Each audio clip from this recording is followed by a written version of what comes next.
From Hollywood, it's time now for... Johnny Dollar. Johnny, I've been trying to reach you for 2 days. Who's that? George Reed. Oh, well, I took off a couple of days, George. What's on your mind? A riddle. Riddle? Yeah, and a blonde photographer's model. That's better. How are you with riddles, Johnny? Not as good as I am with... But go ahead, try me. All right. A year ago, this model married Webster Preen. Preen Hat Company? Was Preen Hat Company. He sold it when he retired. Go on. Well, last week, Preen reported his wife had disappeared. And according to him, when she left home, she didn't bother taking any of her clothes or car or jewelry. And she forgot to tell her friends she was leaving? Right. Not even him. You think Preen told the truth? Johnny, that's the riddle.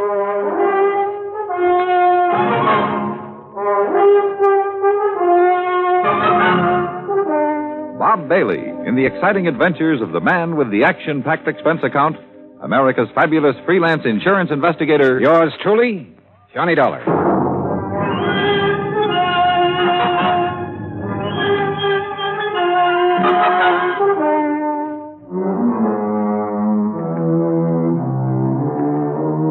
Expense account submitted by Special Investigator Johnny Dollar.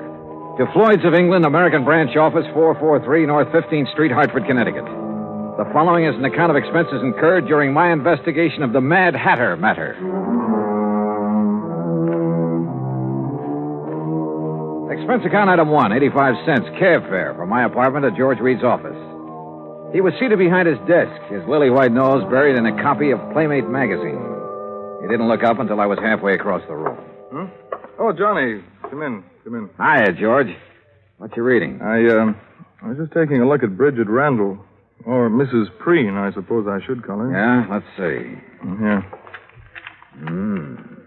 Very nice. She look familiar to you? Oh, George, you're flattering me. No, really. She should. Oh, why? Well, up until she married Preen, she was a very popular model. Figures. Is that a pun? No. Anyhow, her picture was in everything from the Police Gazette to the Ladies' Home Journal. And after she married him? She retired. Hey, this is a new magazine, George, this month's issue. Well, the picture must have been taken before she was married. Well, what do you know about Preen? Not too much. He's over twice her age, and from all reports has a lot of money. I bet on it. Their marriage caused quite a stir. You know, real winter and spring stuff. The newspapers played it up big. Where were they married? New York. She'd done some ad work for Preen's Hat Company. He liked her look. And she liked his bankroll. Cynical, aren't you? Yeah? Anyway, since then, they've been living at his place near Los Angeles. Here's the address. All right, thanks. I called Mr. Preen long distance day before yesterday. He knows you're coming out. What about the police, George? You know who's handling their end of it? According to Preen, it's a man named Steiner, detective lieutenant. I got the feeling Preen doesn't much care for Steiner. George, how much life insurance does he carry on his wife? None. None? Nope. Or if he does, it's not with us. Then would you mind explaining why you sent for me? Not at all. We're not interested in her life. Obviously. That's a pretty callous attitude. Let me finish. We're not interested in her life, but we are in her face. In her what? The fine print reads from a point 2 inches below her chin to the hairline. Come on, break it down, George. Of course. Last year, a couple of months before she married Preen, she took out a special coverage policy in case something happened to her face that would finish her modeling career. You know, like a permanent scar, bad burn, anything like that. Uh-huh. She received quite a bit of publicity at the time, and it didn't exactly hurt us either. When does this policy lapse? Well, that's why we're so concerned, Johnny. When she married Preen, she announced that she had given up modeling for good. So we quite naturally thought she wouldn't renew the policy. But she did. Yes. And just 10 days before she disappeared. How much did you people bet that she wouldn't ruin her face? The amount she earned year before last. $25,000. Expense account item 2, 85 cents cab fare back to my apartment. On the way, I had the cabbie stop at a newsstand where I spent $50 of my hard-earned cash for a copy of Playmate magazine. Yeah, there was no doubt about it. Mrs. Webster Preen was the kind of woman any red-blooded American boy over 30 would be eager to locate. Item 3, $190 plane fare, Hartford to Los Angeles, then a cab to the Statler Hotel. I checked in, made arrangements to rent a car, then put in a call to police headquarters. Lieutenant Steiner was out, so I left word for him to call me, had lunch, and then drove out to the San Fernando Valley. The Preen home was one of those Spanish stucco and adobe jobs, 2 stories, probably 30, 40 years old. It sat in the middle of some 2 acres of orange trees, with a plaster wall around all the property, separating it from the subdivision on one side and a main thoroughfare on the other. I walked up to the front door and rang the bell. In a moment, it was opened by a beautiful blonde. If she hadn't been wearing a nurse's uniform, I might have mistaken her for Bridget Preen. Yes? Afternoon. Is Mr. Preen in? Do you have an appointment, Mr. Dollar. Johnny Dollar. No, I don't have an appointment, but I'm sure he'll see me. Really? Yes, really. I'm investigating his wife's disappearance. You're from the police? No, insurance investigator. I see.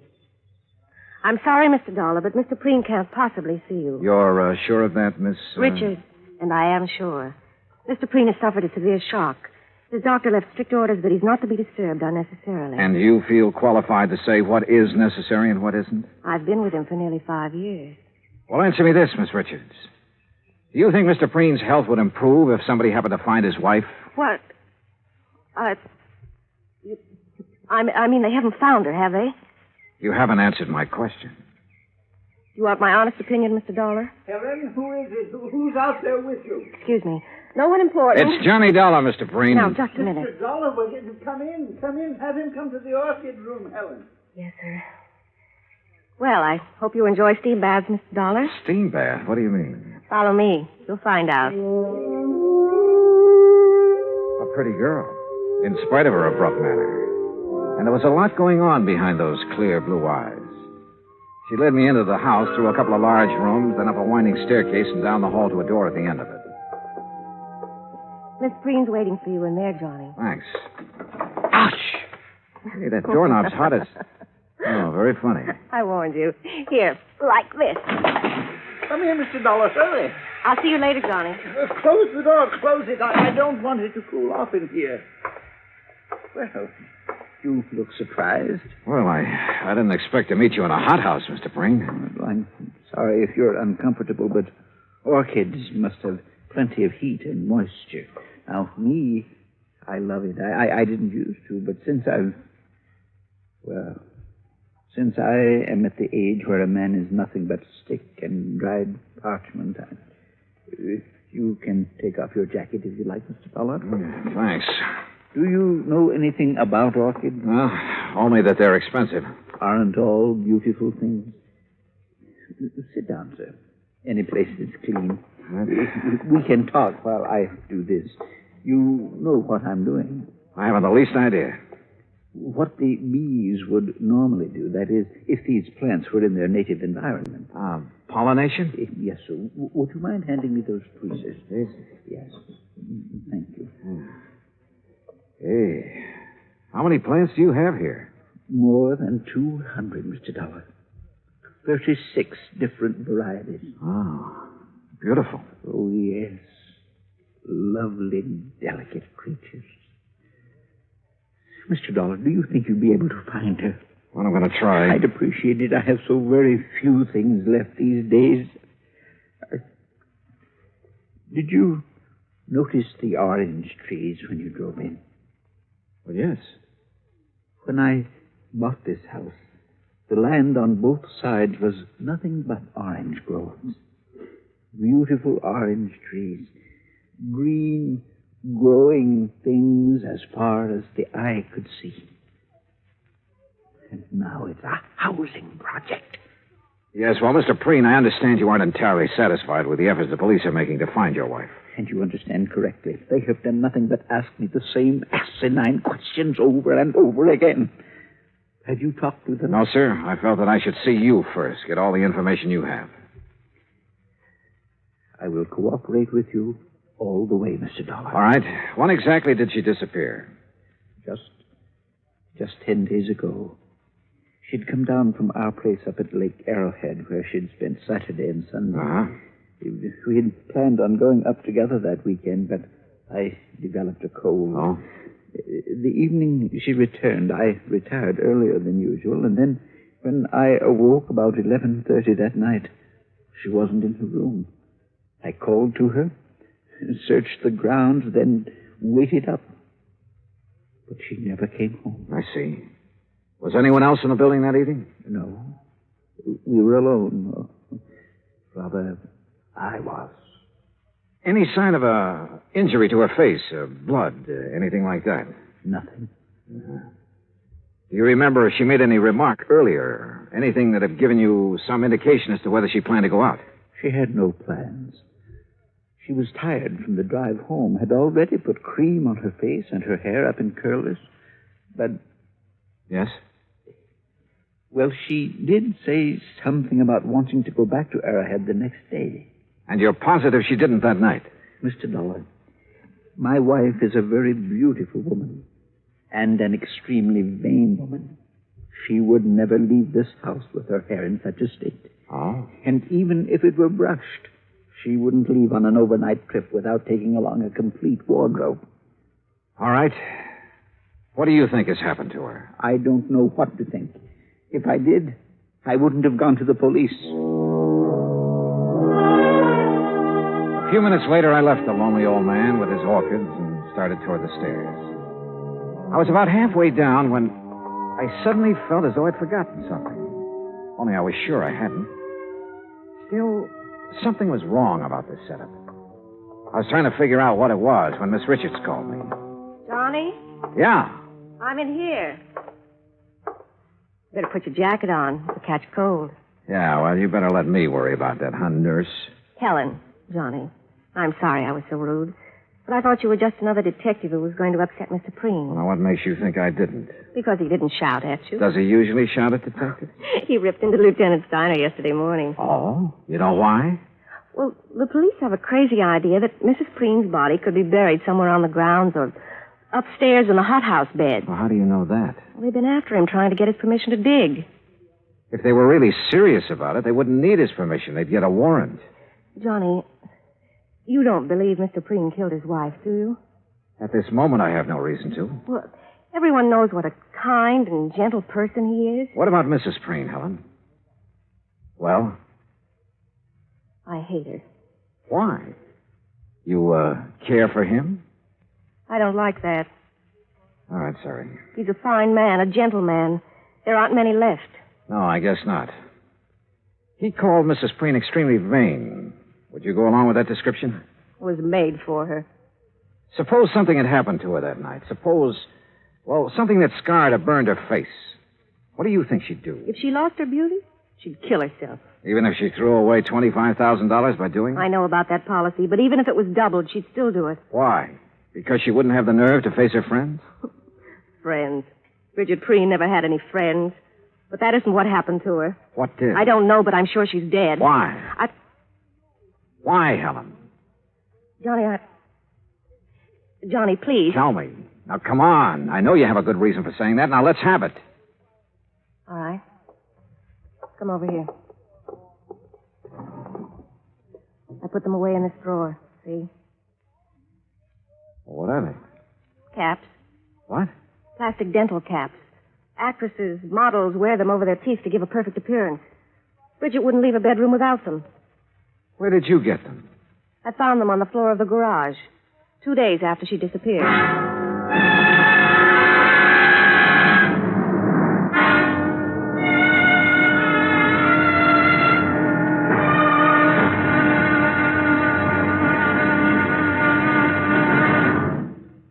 Act two of yours truly, Johnny Dollar, in just a moment.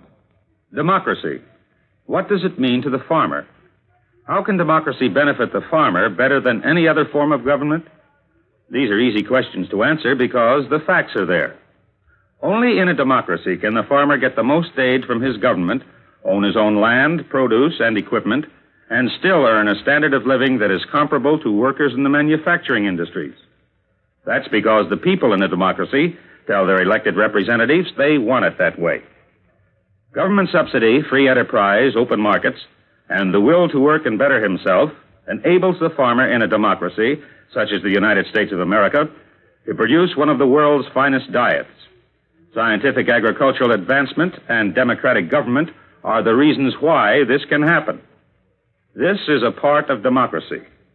But whether it functions in agriculture or some other form of endeavor, democracy gives mankind its finest legacy of freedom.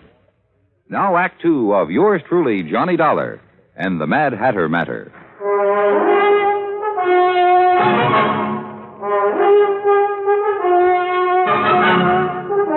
Helen 21, Mr. Preen's nurse gave me the set of dental caps that Bridget Preen had used to beautify her teeth. And after telling her not to mention them to anyone, I drove back to my hotel in Los Angeles. Along the way, I racked my brain about whatever it was, something that had bothered me at Preen's home. Then as I passed the newsstand in the hotel lobby, it hit me hard. I had been in almost every downstairs room of Preen's house, and not once had I seen a single picture of the beautiful and vain Bridget. In my room, I was about to call Preen and ask him why when somebody began pounding on my door.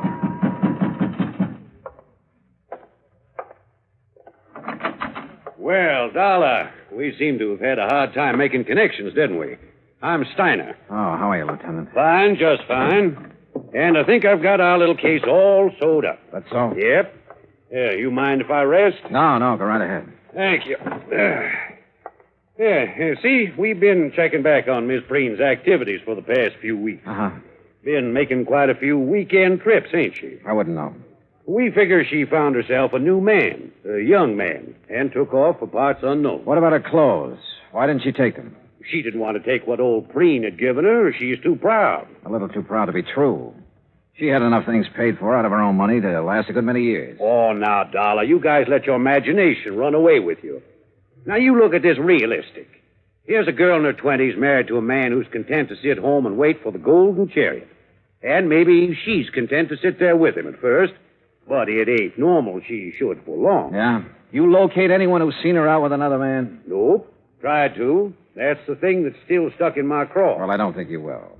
Why not? Because she was smart, a smart woman.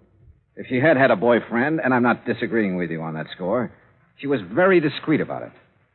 Mr. Dollar, I'm not sure you were aware of it, but each time you mentioned Mrs. Preen, you referred to her in the past tense. Why? Oh, no. Don't tell me I fell for the oldest trick in the business. Come on, Dollar. Stop playing games and answer me. Oh, you should talk about playing games, Steiner. Sorry, but I wanted to throw you off guard. Oh, you did, pal. You did. What did you learn bird-dogging around today, Dollar? Nothing, Steiner. Nothing. Look, really. you either let me have all the information you've received today, or tonight you'll be on your way back to Hartford. Now, which is it? Okay. Preen's nurse, Miss Richards, found these on the floor of the garage 2 days after Mrs. Preen disappeared. You know what they are, I suppose. They don't have to be Mrs. Preen's. Take a look at this chart, Dollar. We got it from her dentist last week. Now look at the caps. Okay. What are you going to do? What do you think? Arrest Webster Preen for the murder of his wife.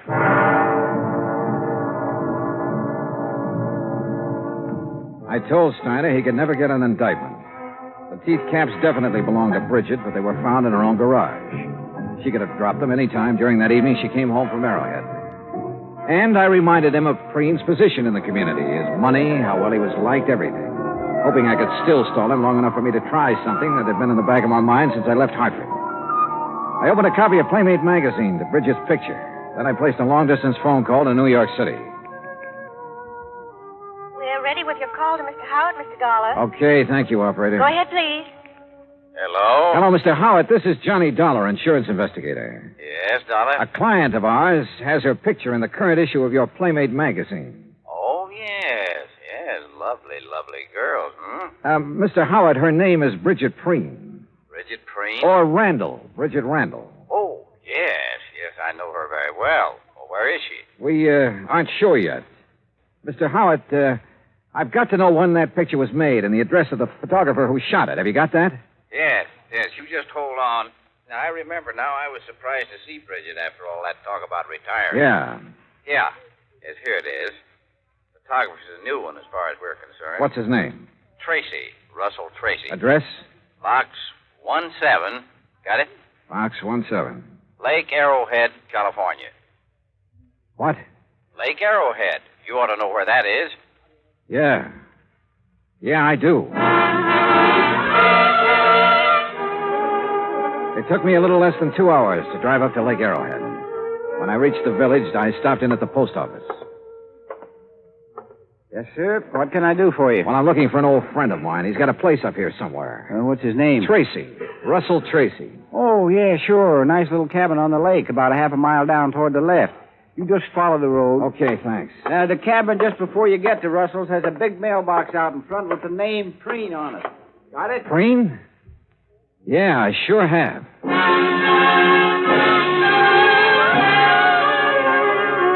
I was there in 5 minutes.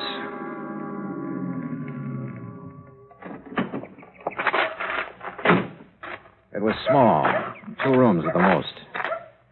A dog came from the direction of Preen's cabin to bark at me, then went back into the woods again.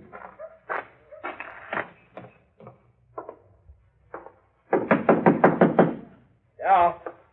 Russell Tracy? Yeah.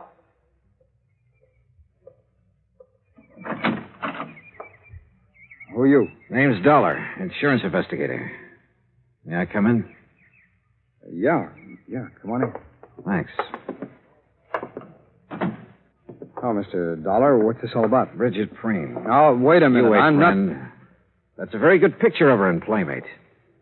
You tell her you sold it? Yes, I did. When? The day you decided to submit it? Or after it was sold and too late to stop publication? Or not until some other photographers started calling her home to see if she'd come out of retirement? Now, look, Mr. Dollar, I haven't done anything wrong. I didn't say you had. I mean it, Dollar. All I did was take some pictures of her. I didn't have any reason to kill her. Who said she was dead?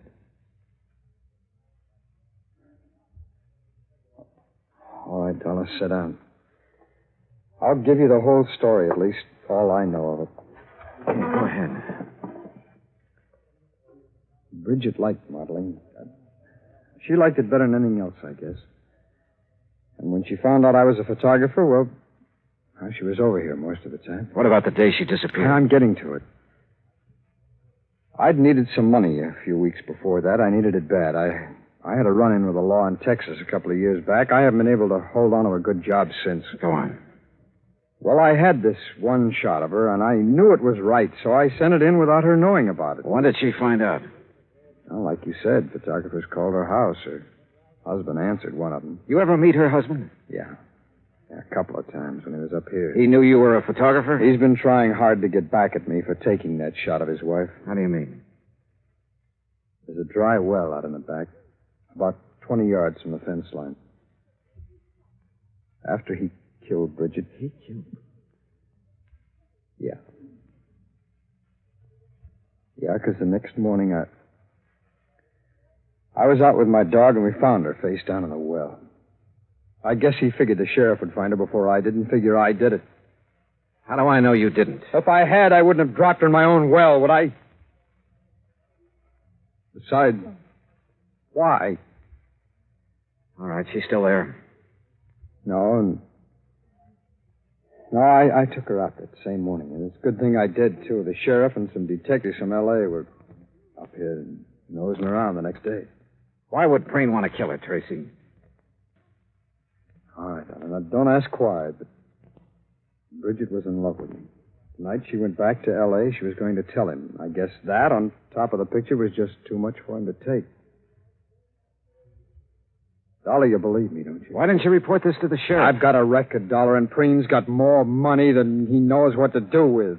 Besides, there's no proof of what I've just said. It'd be his word against mine, and you know who'd come out on top. Where's her body now? I'll take it if you want. Yeah, bring your camera. My camera? And plenty of film. Don't ask me why I trusted him. I couldn't answer. Except, like he said, he didn't have any reason for killing Bridget. He led me deep into the woods, into a clearing. And there, well, he'd done his best to make her comfortable. We removed the rocks, and Bridget she was very dead. Expense account item 4, $5.20. Assorted phone calls, Arrowhead Springs to Los Angeles. I've been hoping you'd call. Is Mr. Preen there? Yes, right now he's up with his orchid. Have you seen Steiner? Oh, yes, he was here this afternoon. He took Mr. Preen away with him. But in about an hour, Mr. Preen came Now, look, home. Helen, you stay there, but keep out of his way. Do you understand? Oh, Johnny, really, you're talking like he's a criminal. Helen, do just as I say. I'll be there as soon as I can.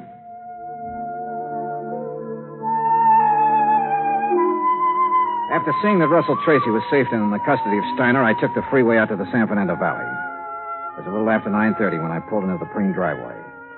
The porch lights were on, and Helen opened the door. Johnny, you look awful. You had dinner? No, not yet. Well, let me fix you something. No, please, Helen, no thanks. What's in the envelope? Nothing important. Where's Mr. Preen? Where do you suppose? Upstairs with his orchids. Would you mind if I went right Of up? course not, Johnny. You go ahead. When your dinner's ready, I'll call you. Yeah, okay, thanks. Careful of the doorknob. Yeah, I remember.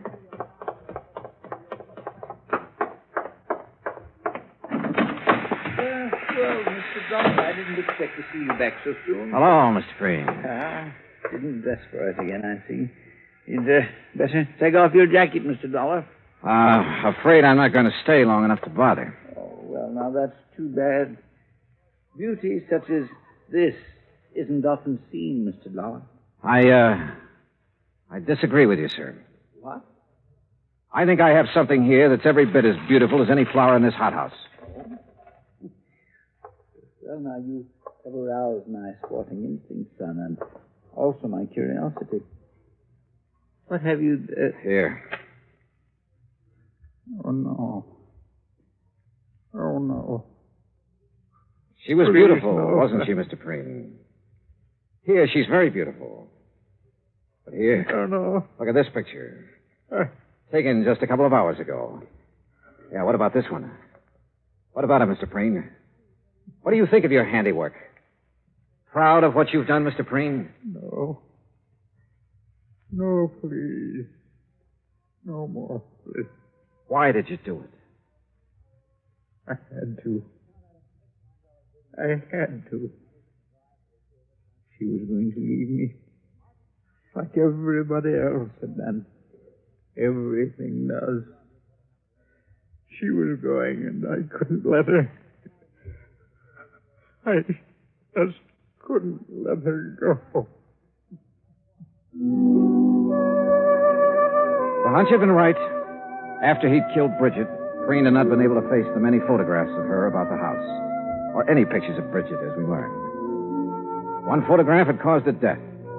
The others we took later put Bridget's husband away for the few remaining years of his life. Expense account total, including car rental, hotel incidentals, and transportation back to Hartford, $870.40. Yours truly, Johnny Dollar.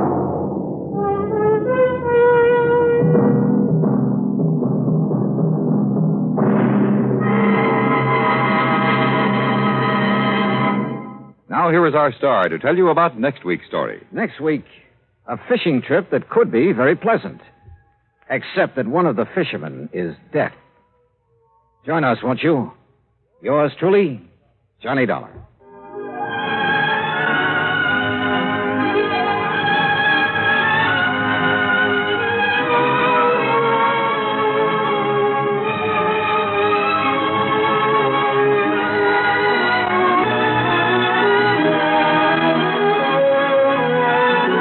Johnny Dollar has come to you through the worldwide facilities of the United States Armed Forces Radio and Television Service.